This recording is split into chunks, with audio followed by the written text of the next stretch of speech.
আমরা যখন ছোট ছিলাম আমাদের শৈশবটা এমন ছিল, যখন পিকনিক খেতে ইচ্ছে করত সবাই একটু চাল, একটু ডাল, একটা ডিম সবাই মিলে ১০-২০ টাকা করে দিয়ে মুরগি এনে রান্না করে কলাপাতায় বসে ক্ষেতের মাঝখানে খেতাম। আমাদের দেশে ভুই বলে, ভুলকাপাতি।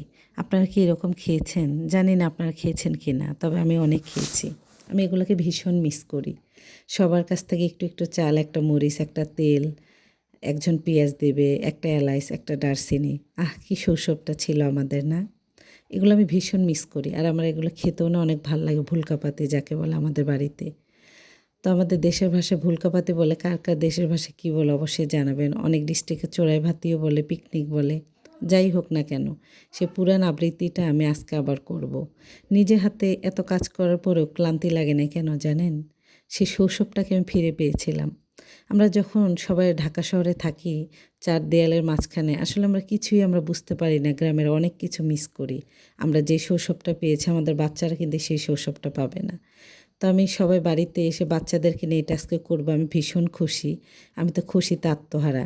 নিজে হাতে চুলা গর্ত করতেছি, সব কিছু নিজে হাতে আয়োজন, নিজের হাতে রান্না বান্না, মানে আমি এখানেই সব কিছু। আমার নতুন সংসার, আমি নিজেই রাঁধুনি, নিজেই সব কিছু।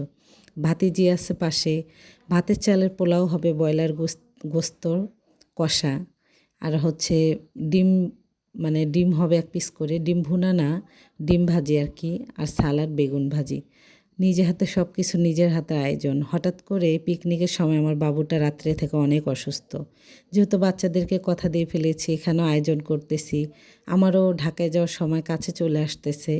এজন্য বাবু অসুস্থ শরীর নিয়েই রান্না করতেছি খোলা আকাশের নিচে। তবে বাবু অসুস্থ হলে একটু মন খারাপ লাগতেছে, কিন্তু আমি ভীষণ খুশি জানেন। তো আমাদের মেনুটা আপনাদের কার কার পছন্দ হয়েছে অবশ্যই জানাবেন। তো আমি এখানে রান্না করতেছি, গোস্ত রান্না করব, মাটির চুলায় নিজে চুলা খুঁজছি। আপুরা সবাই বলতেছিল যে বাতাস লাগবে, তো আমি না শুনে আমি বলছি না বাতাস লাগবে না, তেরামি করে একরকম আর কি রান্না করতেছি। যে বাহিরে রান্না করে খাওয়া এটার কিন্তু মজা আলাদা, আর বাসায় রান্না করে যদি বাহিরে খাই ওইটার মজা আরেক রকম। তো আমি যেন পুরোপুরি শৈশবটাই ফিরে যেতে পারি, আমি এইটাই চেষ্টা করেছি, ট্রাই করার, মানে নিজেকে শৈশবে ফিরে নিয়ে যাওয়ার। আমার সেই শৈশবগুলোকে আমি ভীষণ পরিমাণে মিস করি। আপনারা কে কে করেন অবশ্যই জানাবেন। তো ব্রয়লার মুরগির গোস্তটা ধুয়ে মানে বসিয়ে দেওয়া হয়ে গিয়েছে। আমাদের দিনাজপুরে কিন্তু বেশিরভাগ মানুষই লোহার কড়াইয়ে রান্না করে। তো আমি ব্যতিক্রম না, সেম দিনাজপুর যেভাবে রান্না করে বাটা ছাড়া মশলা দিয়ে, ছেঁচা মশলা দিয়ে, আমি সেভাবে রান্না করব। ভাতের চালের পোলাও। আর আমার ছেলে ওই যে ওখানে একটু ভালো লাগতেছে যে বসে আছে, আমার মা, আমার ভাগ্নি সবাই আছে। আমি অনেক খুশি, অনেক ভালো লাগতেছে।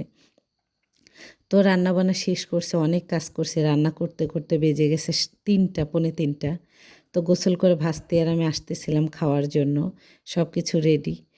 পাশে কত সুন্দর ভিউ দেখেই জানি মনটা ভরে যাচ্ছে। আর আপনারা কে কোথায় থেকে ভিডিওটা দেখতেছেন অবশ্যই জানাবেন। তো আমাদের সব কিছু হয়ে গেছে রান্নাবান্না। এখন হচ্ছে আমরা যাকে ভাগ করে দেবো সবাইকে ভাগ করে নিব। ছোট মানুষ নিয়ে যেহেতু খাইতেছি একটু ঝামেলা থেকেই যায়, এটার আর কোনো রিস্ক নিতে চাইনি যে ছোট মানুষ, ওরা ভাগ করে দেওয়ার পর যে যেমন খাবে খাবেই। তাকে প্লেটে ভাগ করে দিচ্ছে ভাবি, ভাবি দিবে না, ভাবিকে আমি জোর করে বসাইছি। আর এই যে ডিম, বেগুন ভাজি দেখতেই পাচ্ছেন, মেনুতে সবই আছে, কলার পাতাও আছে। মনে হচ্ছে না যে ছোটোখাটো একটা আয়োজন, ছোটোখাটো একটা অবশ্যই আয়োজন। আর আজকের ভিডিওটা আপনাদের কাছে কেমন লেগেছে অবশ্যই জানাবেন। ভালো থাকবেন সবাই, ধন্যবাদ সবাইকে।